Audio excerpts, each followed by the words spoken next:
Olá, eu me chamo Pamela Coppetti Ghislene, sou advogada e mestre em Direitos Humanos pela Unijuí, Universidade Regional do Noroeste do Estado do Rio Grande do Sul. Essa pesquisa, da qual eu já vou falar melhor para vocês, foi escrita em parceria com o professor Douglas César Lucas, que é doutor em Direito pela Unicinos, pós-doutor em Direito pela Universidade de Roma III. O professor Douglas é docente na graduação da Faculdade Senec Santo Ângelo, no Brasil, e também na graduação, no mestrado e no doutorado em Direito da Unijuí. É importante referir que a Unijuí é uma das instituições apoiadoras desse evento e eu devo dizer que foi com enorme alegria, com grande satisfação que nós recebemos a notícia da aprovação do nosso trabalho, da nossa pesquisa, para ser então compartilhada com vocês no primeiro seminário Luso-Brasileiro de Direito Público. De imediato eu já passo então a explanação a respeito da nossa pesquisa, cujo título é Paternidade Prêt-à-Porter, uma crítica à monetarização do afeto nos tribunais brasileiros. Qual foi nosso objetivo com essa pesquisa? Foi problematizar a noção de afeto a partir de um fenômeno extremamente recente nos tribunais brasileiros, que é o fenômeno da exacerbação das demandas de indenização em virtude do abandono afetivo, notadamente no que diz respeito à figura paterna. Para tanto, nós, num primeiro momento, abordamos um itinerário histórico-filosófico da introdução do amor e do afeto no cenário familiar, no âmbito das relações familiares, e num momento posterior, nós estudamos dois casos do Superior Tribunal de Justiça, oriundos da quarta turma desta corte, porque, do nosso ponto de vista, esta perspectiva que vem sendo adotada pela quarta turma parece ser a mais prudente a ser enfrentada, a mais prudente a ser adotada no que diz respeito às indenizações por abandono afetivo. Bom, em virtude da envergadura internacional desse evento, acho que é fundamental eu esclarecer a vocês que o Superior Tribunal de Justiça é o tribunal estabelecido no Brasil a partir de 1988 para firmar, então, uma uniformização da interpretação da lei federal. Então, causas que não digam respeito à demanda constitucional e nem da justiça especializada serão atribuição do STJ. Com relação às turmas, são órgãos fracionários dentro do tribunal, com atribuição para julgamento, dentre outras demandas, de casos não repetitivos. Então, os recursos especiais não repetitivos são julgados nas turmas. E direito de família e sucessões é atribuição da terceira e da quarta turma, certo?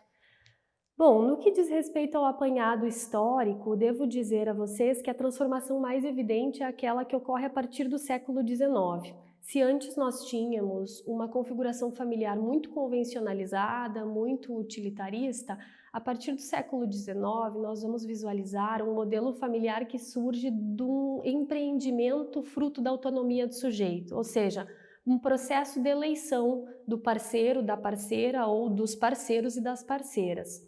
Então, isso é derivado, notadamente, de três processos fundamentais.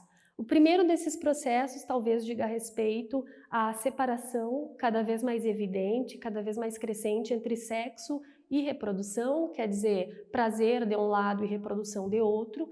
E um segundo movimento importante seria aquele da aproximação entre sexualidade, casamento, amor e afeto, categorias que antes circulavam em diferentes situações da vida, começam a ser vivenciadas no seio do matrimônio. E, por fim, a terceira transformação diz respeito à importância que se atribui à figura do filho. O filho deixa de ser visto como uma coisa dos pais e passa a ser percebido como um empreendimento, um fruto do amor, um fruto do matrimônio.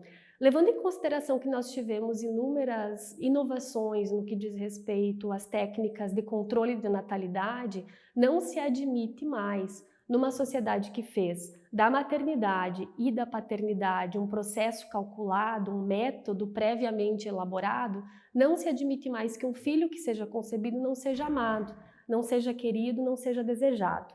Diante disso, mudam as expectativas tanto dos filhos em relação aos pais, quanto dos pais em relação aos filhos. Mas o fato é que nesse cenário todo, nesse novo empreendimento amoroso que se estabelece na família, não há como criar e fomentar e alimentar somente afeto e amor sem algumas contrapartidas amargas, como o ódio, a dor, a decepção, a frustração e talvez no que seja uma perspectiva ainda pior, a indiferença. E é na indiferença que talvez se situe o debate mais importante no que diz respeito ao princípio da afetividade e, notadamente, das indenizações por abandono afetivo. Diante disso, a partir de algumas jurisprudências, nós estabelecemos, então, alguma análise a respeito de como os tribunais brasileiros, e notadamente o Superior Tribunal de Justiça, vem analisando essa questão. Fizemos isso a partir de 2 demandas, a partir de 2 recursos especiais. O primeiro deles é o recurso especial de número 1579021. É importante que se diga que ambos os recursos são oriundos do Tribunal de Justiça do Estado do Rio Grande do Sul. O primeiro deles, então, é de relatoria da ministra Maria Isabel Galotti e tem julgamento no ano de 2017, mas é importante também que se diga que esses julgamentos refletem ainda o atual posicionamento daquela turma do STJ. Nesse caso, então, a filha demandou o pai, com base no argumento de que teria sido abandonada afetivamente pelo seu genitor, e no caso, o mais interessante é que, embora tenha sido reconhecido expressamente que de fato houve o abandono afetivo a cargo do pai, não há como reconhecer, nesse caso, que há dever de indenizar do pai. E aqui eu peço licença a vocês para fazer uma leitura. A ministra pontua que não está em discussão a compreensão dos complexos arranjos psicológicos envolvidos na relação entre pais e filhos. Se trata antes de definir se o ordenamento jurídico estabelece o dever de cuidar afetuosamente. E a ministra, muito sabiamente, responde que não, que o nosso ordenamento jurídico apenas estabelece um dever de subsistência, guarda e educação do ponto de vista objetivo. Bem, um segundo caso, por outro lado, ele vai trazer uma situação um pouco diferente, mas em cujo bojo também circula a questão do abandono afetivo. É o recurso especial de número 1087561, também, torno a dizer, oriundo do Tribunal de Justiça Gaúcho, nesse caso de relatoria do ministro Raul Araújo. O filho demandou o pai em virtude, notadamente, do fato de que houve abandono afetivo, mas o fato que nessa situação acarretou a possibilidade de indenização por danos morais não foi exatamente o abandono afetivo do pai, mas o abandono material. E isso é importante ser dito a respeito desse caso e a respeito da compreensão que a 4ª turma vem adotando. Porque nessa hipótese, e aqui eu peço licença mais uma vez para fazer uma breve leitura, enquanto o filho vive em estado de verdadeira miserabilidade, muitas vezes sem alimentação e sem vestuário adequado, o pai possui uma situação financeira favorável. Possui mais de 1.000 hectares de terra, é explorador de plantações de arroz, possui imóveis na cidade do Rio de Janeiro, terrenos e várias cabeças de gado. Então, nesse caso, o genitor apenas não proveu o sustento do filho por mero capricho, e é por isso que, nesse caso, o pai, ora recorrente, teve seu recurso especial improvido. Diante dessas considerações finais que eu faço a respeito dos casos, eu posso concluir a pesquisa dizendo que, embora seja desejável que todas as relações afetivas, que mesmo as relações sociais de uma maneira geral, se constituam e se consolidem e se alicercem majoritariamente com base no afeto e no amor, no cuidado, no carinho, não é possível juridicamente levar o afeto ao patamar de bem jurídico a ser tutelado pelo direito, pelo menos não a ponto de fazer com que a sua violação, ou seja, com que o abandono afetivo, gere eventualmente uma indenização por danos morais.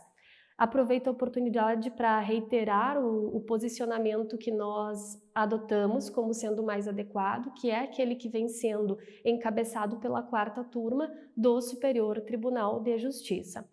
Com isso, então, eu finalizo a exposição da minha pesquisa e do professor Douglas, renovo meus agradecimentos à comissão organizadora do evento e desejo a todos e todas um excelente seminário. Muito obrigada!